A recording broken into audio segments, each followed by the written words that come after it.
This story is titled, Daughter Chose Her Stepdad to Walk Her Down the Aisle Despite Me Raising Her Alone After Her Mom Ditched Her Years Ago. Hi everyone, before we dive in, a quick favor. If you enjoy content like this, please hit the subscribe button. It's free, supports the channel, and make sure you never miss out on amazing videos. Alright, let's get started. Hey Reddit, I never thought I'd be airing this out here, but I don't know where else to turn. I'm 46. A single dad who raised my daughter, Emily, now 26, basically on my own after her mom, Vanessa, bailed when she was just 5 years old. Yeah, Vanessa just straight up left us. No big fight, no build-up. One day she said she needed space, and then she was gone. I knew later why she did that, but I won't spill the tea now. You'll find out later in the story. So I was left holding the bag, trying to figure out how to raise a kid on my own. It wasn't easy, but I did it. I worked long hours, made sure Emily had everything she needed, and showed up for all the little and big moments in her life. For 12 years, it was just the two of us. Emily was my whole world, and I like to think I did a decent job. I was there for every scraped knee, every school event, every tough day. Of course, she'd ask about her mom from time to time, especially as she got older. Where is she? Why did she leave? Was it my fault? That last one broke me every time. I'd tell her, no, sweetheart, it wasn't your fault. Your mom loves you. She just needed to go somewhere else. I never badmouthed Vanessa, even though, honestly, I wanted to. I figured Emily would come to her own conclusions when she was older. Fast forward to when Emily turned 17. Out of nowhere, Vanessa reappeared. It was a regular Saturday afternoon. I was outside working on the lawn while Emily was upstairs studying for a history test. The doorbell rang, and I figured it was a neighbor or maybe a delivery. But when I opened the door, there she was, Vanessa. She looked different, all polished up, carrying some expensive purse, and smiling like we were old friends catching up after coffee. James, she said, all sweet like nothing had happened. Before I could even process what to say, Emily came downstairs and froze at the sight of her. Mom? She whispered, like she wasn't sure if she was dreaming. Vanessa lit up and opened her arms. Emily ran into them, and they hugged like no time had passed. Meanwhile, I just stood there in the doorway, feeling like a damn outsider in my own house. I wish I could say that was the worst of it, but oh no. Vanessa wasn't just back to say hello. She came armed with a whole new story, one where I was the bad guy. And as much as I wanted to tell the whole story of how harmful Vanessa was, I kept it to myself because I didn't want to break Emily's heart. Over the next few weeks, she started spending more and more time with Emily. Lunches, shopping trips, you name it. I didn't want to stop them from reconnecting. Emily deserved to know her mom. But Vanessa wasn't just reconnecting. She was rewriting the past. She told Emily she'd left because I was controlling, that I made her life impossible. She claimed she stayed away all those years because she didn't feel safe coming back. And the worst part? Emily started believing her. I mean, she didn't come out and say, I believe Mom. But the questions started. Why didn't you ever try to find her, Dad? Why didn't you let her back sooner? Like I'd been holding the door shut all these years? It wasn't just Vanessa either. She brought along her new husband, Greg. Now, Greg didn't seem like a bad guy. He's one of those overly polite types who smiles a lot and doesn't say much. But Vanessa painted him as some kind of hero, the perfect stepdad who was here to fill in the gaps I'd supposedly left. I could feel the shift in Emily. She started seeing her mom and Greg as this picture-perfect family, while I was just the guy who did the grunt work when they weren't around. One day, Emily hit me with, Mom said you didn't want her around. Is that true? I swear, it felt like someone punched me in the chest. I tried to stay calm. No, Emily, that's not true. Your mom left because she wanted to. I didn't stop her. I didn't even know where she went. She didn't respond, just nodded like she wasn't sure what to believe. That was the worst part, seeing my own daughter doubt me after everything we'd been through. Vanessa kept pushing her, we're one big happy family act. She'd show up with Greg, all smiles, picking up Emily for another outing. I'd watch them leave, feeling like an outsider in my own daughter's life. I figured I just had to wait it out, let Emily come to her senses. But honestly, I wasn't sure how much longer I could take watching Vanessa rewrite history and make herself the hero of Emily's story. So fast forward a few years, and Emily's now 26, engaged to her boyfriend Ryan. I like the guy. He's solid, works hard, treats Emily well, and doesn't come off as a know-it-all like some of the other guys she dated. When she told me they were getting married, I was genuinely happy for her. I figured this would be one of those milestones where we could reconnect. You know? I imagined us working together on the plans, laughing about how stressful weddings are supposed to be, and honestly, I thought I'd play a big part. I mean, I raised her, right? Walking her down the aisle was always something I just assumed I'd do. At first, it seemed like things were going that way. Emily asked for my help with the guest list and even ran some venue ideas by me. She seemed excited to include me, and I told her I'd help cover some of the costs. I'm not rich or anything, but I'd saved up a little over the years and figured it'd be a nice gesture. Of course, Vanessa was lurking around the edges of every conversation. She'd pop up with suggestions about the wedding, flowers, catering, even Emily's dress. At first, I tried to ignore it. It wasn't my place to tell Emily who to listen to. But then Vanessa started making herself the center of the plans. She'd say things like, "Oh, Greg and I have connections with this amazing photographer," or "Greg's friend owns a venue, and he could give us a great deal." Emily seemed all for it, which stung a little, but I let it slide. This was her wedding, after all. Things were rolling along until Emily and I went out for dinner one night. It was supposed to be a casual thing, just catching up and talking about wedding stuff. We were at this little diner we used to go to when she was younger, and I was feeling pretty nostalgic, honestly. We were halfway through our burgers when she hit me with it. "Dad, I've been thinking about the ceremony," she started, looking down at her plate. I nodded, figuring she wanted advice or something. "Yeah? What about it?" She took a deep breath and said, "I think I want Greg to walk me down the aisle." I froze. For a second, I thought I'd misheard her. "Greg?" I repeated, trying to keep my voice steady. She nodded, still not looking at me. "Yeah, he's been such a big part of my life these past few years, and Mom thought it would be meaningful." There it was. Mom thought. Vanessa's fingerprints were all over this. I didn't know what to say. I just sat there staring at her. This was supposed to be my moment. I'd been there for everything. Every school event, every tough day, every achievement. And now she wanted Greg, a guy who showed up halfway through her life, to take my place? "Okay," I finally said, keeping my voice as neutral as I could. Emily looked relieved, like she'd been expecting me to blow up. "I just think it would mean a lot to everyone, you know? It's not about replacing you or anything." Not about replacing me? Then what the hell was it about? The rest of the dinner was a blur. I think I nodded a lot and made some lame comments about how the food was good, but inside I was fuming. How could she not see how hurtful this was? When I got home, I sat down and tried to make sense of it. I went through every memory of raising her, wondering if I'd messed up somewhere. Did I not show her enough love? Did I make her feel like I wasn't there for her? But no, that wasn't it. I knew what this was. This was Vanessa. She'd been working on this for years, planting seeds and twisting the narrative, until Emily believed Greg deserved this moment more than I did. The next day, I made a decision. If I wasn't important enough to walk my own daughter down the aisle, then I wasn't going to help pay for the wedding either. I called Emily and told her straight up, "Look, I love you, and I want you to have the wedding you want, but I can't support something that pushes me aside." She didn't argue. She just said, "I understand," in this quiet voice that made me feel like the bad guy. But what was I supposed to do? Smile and write a check while Greg played the role I'd spent 26 years earning? No thanks. Vanessa, of course, wasted no time jumping in. She called me a few days later, all fake sweetness. "James, I heard you're not helping with the wedding anymore. Emily's really upset." "Yeah, well, maybe she should have thought about that before asking Greg to take my place," I shot back. "James, don't be so dramatic," she said, like I was the one overreacting. "This isn't about you. It's about making everyone feel included." I laughed bitterly. Right, included. Except for the guy who actually raised her. Vanessa sighed, like she was tired of dealing with me. "You're making this harder than it needs to be. Can't you just be happy for her?" Happy? That was rich coming from the woman who walked out on her kid and then swooped back in to manipulate the facts. I hung up before I said something I'd regret. After that, things got tense. Emily barely called, and when she did, it felt forced. Vanessa and Greg were clearly taking center stage in her life, and I was being pushed further into the background. I kept telling myself this was her decision, that I had to respect it, even if it felt like a slap in the face. But deep down, I couldn't shake the feeling that I was being replaced, not just on her wedding day, but in her life. So after that dinner and the phone call with Vanessa, I was pretty much done bending over backward to make things easier for Emily. At first, I thought maybe she would come around.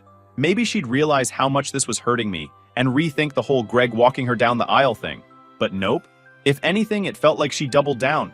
She started acting different, distant, cold, even.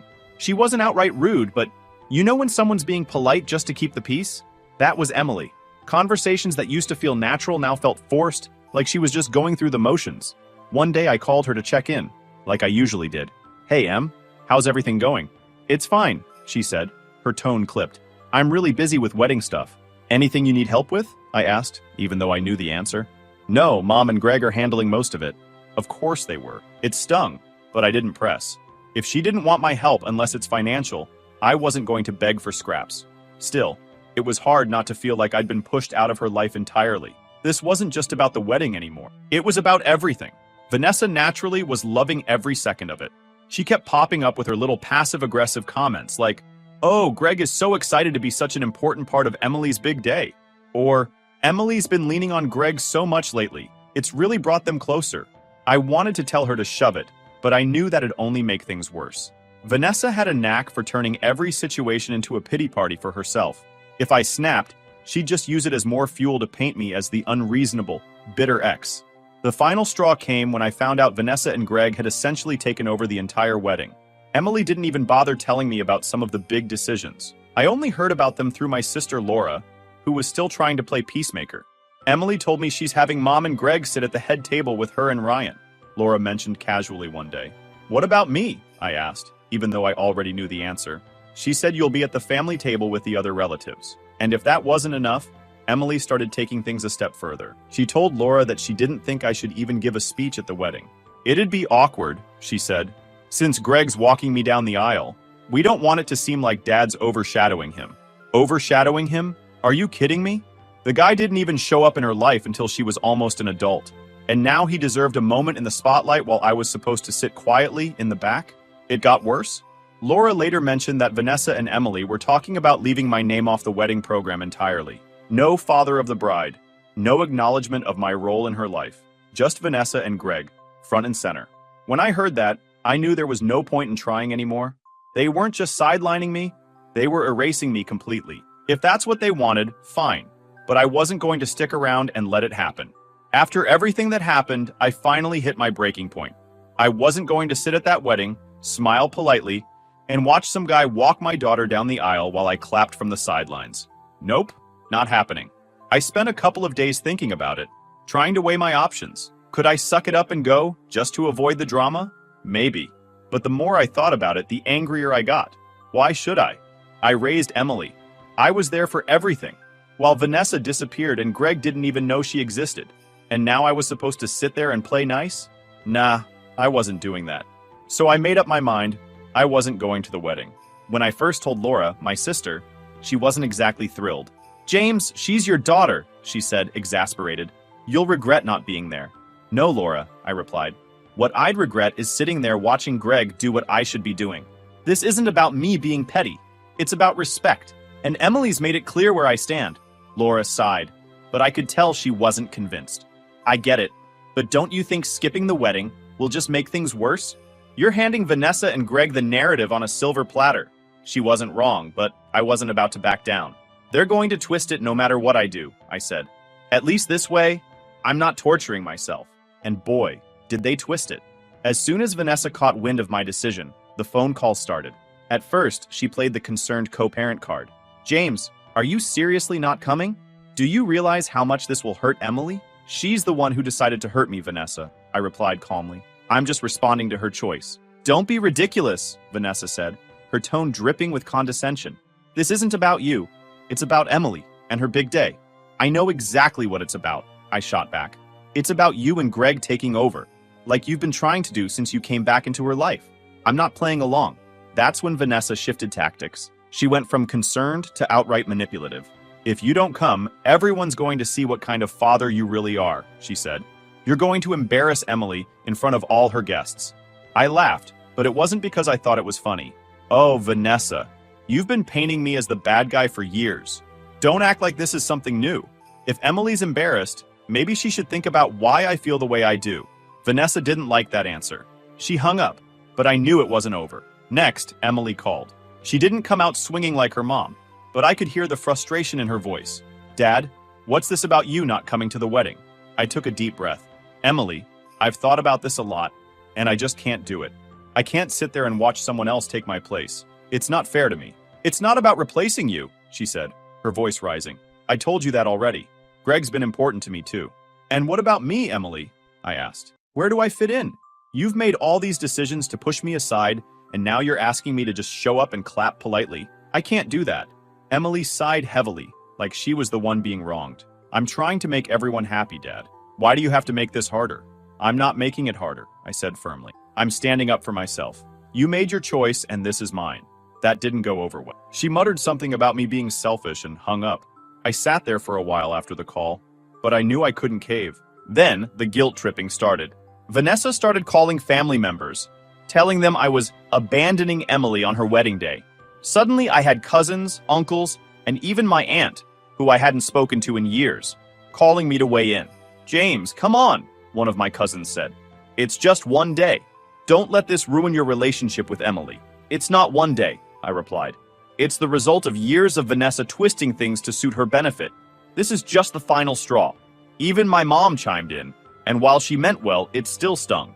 "Honey, you've always been such a good father. Don't let this be the thing Emily remembers." "Mom, she's the one who decided to cut me out," I said, trying to keep my voice steady. "I'm not going to sit there and let her and Vanessa act like I don't exist. No matter how much they tried to guilt me, I didn't budge. I knew they were all getting their version of the story from Vanessa and Emily, and no one cared to ask me how I felt.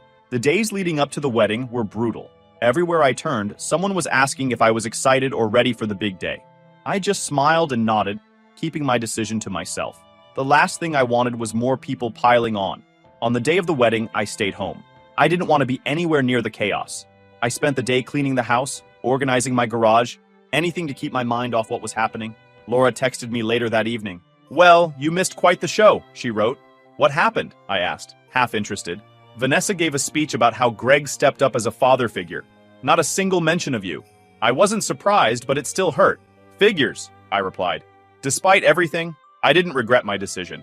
Sitting at that wedding would have been like rubbing salt in the wound. By staying home, I at least kept my dignity intact. Vanessa and Emily could spin their stories however they wanted, but I knew the truth. Sometimes standing up for yourself means walking away, no matter how much it hurts. After skipping the wedding, I spent a lot of time reflecting on everything. I kept coming back to one question. If Emily was so willing to sideline me in her life now, what did that mean for the future? I realized that if Emily could do this now, then it wasn't a stretch to imagine her continuing to lean into Vanessa's narrative as time went on. What if this was just the start? What if the rest of my life was going to be spent as a footnote in Emily's story while Greg and Vanessa took center stage? I couldn't let that happen. That's when I made the decision to change my will. This was about protecting myself. If she wanted Greg to be the one she saw as her father, then fine. He could take on all the responsibilities that came with that role, even after I was gone. The next morning, I called my attorney and scheduled an appointment. When I got to his office, I told him I wanted to remove Emily as my beneficiary and instead leave everything to Charity and my sister Laura. My attorney raised an eyebrow but didn't say much. He asked a few questions, probably to make sure I wasn't acting out of pure anger, but I explained my reasoning. "She's chosen someone else to fill that role in her life," I said. "I'm just making it official." The process was straightforward, but I walked out of that office feeling a strange mix of relief and sadness. On one hand, I felt like I was finally standing up for myself. On the other hand, it was hard to let go of the vision I'd always had for the future, one where Emily and I were close, where I got to watch her grow into her life and family. I thought this decision would stay private for a long time, maybe even until after I was gone. But somehow, Emily found out within days. My guess is that Laura let it slip, though she swears she didn't. Either way, the phone call I got from Emily was anything but pleasant. "Dad, what the hell is this about you cutting me out of your will?" she said, not even bothering with a hello. I sighed, already bracing myself for the argument. "I think you already know why, Emily." "No, I don't," she snapped. "You're just doing this to punish me, aren't you?" "Not at all," I said calmly. "This isn't about punishment. It's about boundaries. You made your choice and now I'm making mine." She was quiet for a moment, then said, "You're being ridiculous. You're my father. Just because I included Greg doesn't mean you don't matter to me. Actions speak louder than words," I replied. "You didn't just include Greg. You chose him. You made it clear who you see as your father in the moments that matter most. And I'm respecting that choice by stepping back." Her voice started to shake, and I could tell she was getting emotional. "So that's it? You're just cutting me off entirely?" "No, let's call it something else," I said firmly. "I am just drawing a line. I've spent years putting you first, Emily, but I won't keep doing it if you don't value what I've done for you." She didn't say much after that.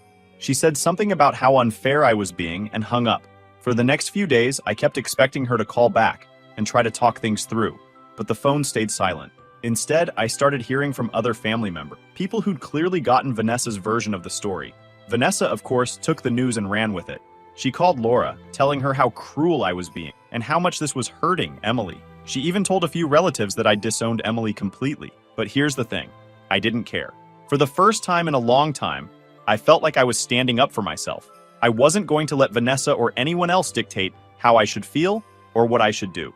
A week or so later, I got one last call from Emily. This time she wasn't yelling, but her tone was colder than I'd ever heard before. "I just want to know one thing," she said. "Do you even care about me at all anymore?" I felt my heart sink, but I stayed firm. "Of course I care about you, Emily. I always will. But caring about you doesn't mean letting you treat me like I don't matter. You broke something between you and me that would take ages to be fixed, if ever." She didn't say much after that. She thanked me for being honest, in the most sarcastic tone imaginable, and hung up. Cutting ties wasn't easy. For weeks, I kept wondering if I'd done the right thing. But every time I thought about it, I came back to the same conclusion. I had to protect myself. If Emily couldn't see the value in what I'd done for her, then I wasn't going to keep pouring energy into a one-sided relationship. After that, I figured they'd move on with their lives, and I'd move on with mine. But what I didn't expect was for Vanessa's web of lies to start unraveling so quickly, or for it to happen in such a public way.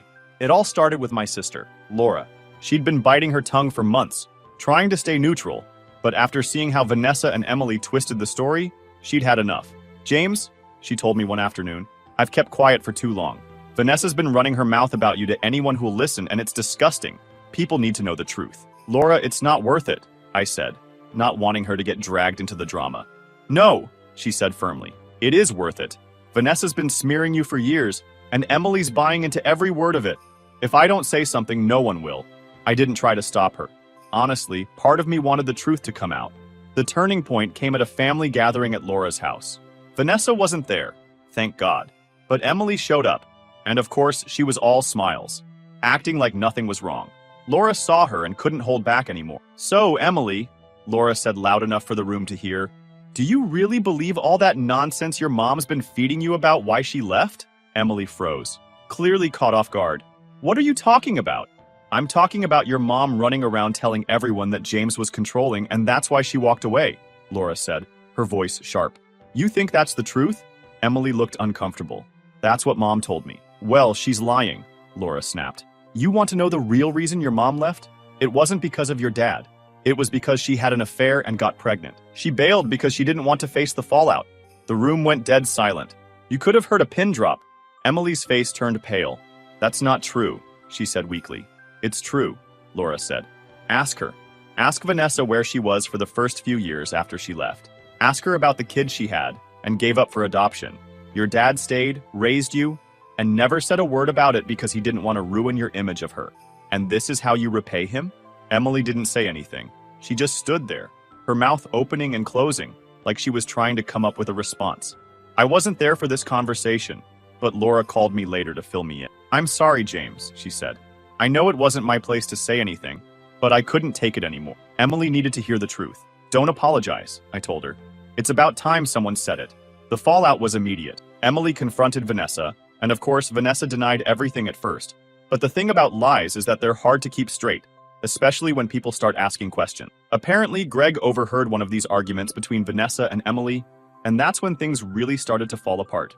From what I heard, he'd had no idea about Vanessa's past. She'd painted herself as the victim for so long that even he believed her version of the story. Finding out she'd lied about something so big shook him to his core. "You mean to tell me you had an affair and a child and never told me?" Greg reportedly said during one of their blowouts. "It's not like that," Vanessa yelled. "That was years ago. It doesn't matter anymore." "It matters to me," Greg shot back. "You've been lying to me this whole time. How am I supposed to trust you now?" Greg didn't stick around long after that. Word got out pretty quickly that he'd packed his things and left. Vanessa tried to spin it, of course, saying Greg couldn't handle the truth and was abandoning her. But by that point, people were starting to see through her act. Even Emily seemed to be questioning everything. She stopped calling or texting me, but Laura said she was clearly struggling with what she'd learned. "She doesn't know what to believe anymore," Laura told me. "Vanessa's lies are unraveling, and Emily's realizing how much of it she bought into." I wish I could say I felt vindicated, but honestly, it just made me sad. I didn't want Emily to suffer. I wanted her to see the truth before things got this messy. But sometimes, people have to hit rock bottom before they can start to rebuild. Vanessa, meanwhile, was in full damage control mode. She started reaching out to people, trying to spin the story in her favor. But the more she talked, the worse it got. People who'd once believed her started turning against her, seeing her for the manipulative person she was. It wasn't just family either.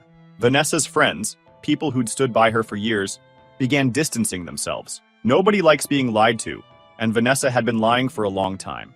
Emily hasn't reached out to me since everything went down, but I know she's heard the truth now. Whether or not she believes it is up to her. I'm not holding my breath for an apology or a reconciliation, but I hope she takes some time to really think about everything. I kept to myself for the next few weeks. I thought I was making progress until one day there was a knock at my door. I opened it to find Emily standing there. She looked worn out, like she hadn't slept in days. And for a moment, I felt a pang of sympathy. But then I reminded myself of everything that had happened. "Hi, Dad," she said softly. I leaned against the doorframe, keeping my face neutral. "Emily, what are you doing here?" "I wanted to talk," she said, shifting nervously.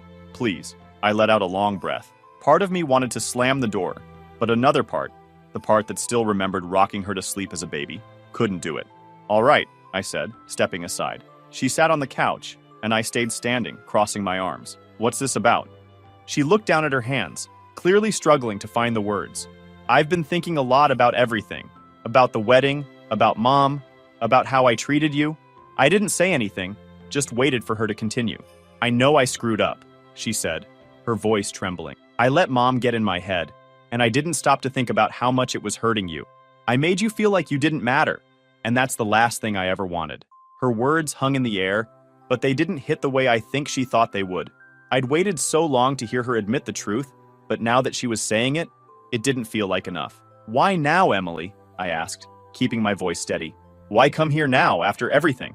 She looked up at me, tears in her eyes. "Because I'm sorry. I know I can't take back what I did, but I want to make it right. I want to fix this." I let out a bitter laugh. "Fix this? Emily, this isn't something you can just fix. You didn't just hurt me. You replaced me. You made it clear that Greg and Vanessa were your priority. And now that it's all fallen apart, you want to come back and pick up where we left off?" "That's not what I'm saying," she said, her voice cracking. I miss you, Dad. I miss us."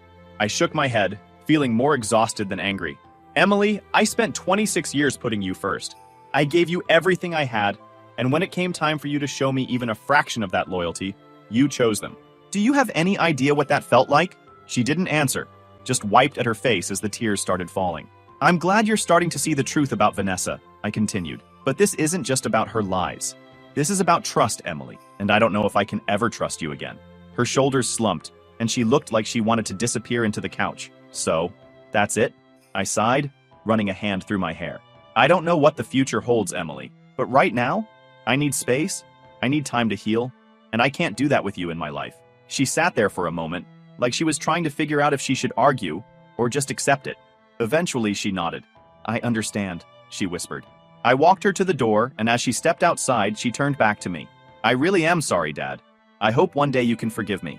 I didn't say anything, just gave her a small nod before closing the door. Vanessa, meanwhile, was still dealing with her own fallout. Word got around that Greg had filed for divorce, and most of the family had distanced themselves from her. She was on her own, and honestly, I didn't care. She made her bed. I'm not saying it's been easy. There are still days when I miss the way things used to be with Emily, before Vanessa came back and turned everything upside down. But I've learned that sometimes, the best thing you can do for yourself is walk away from the people who hurt you, even if they're family. Maybe one day Emily and I will find a way back to each other. But for now, I'm at peace with my decision.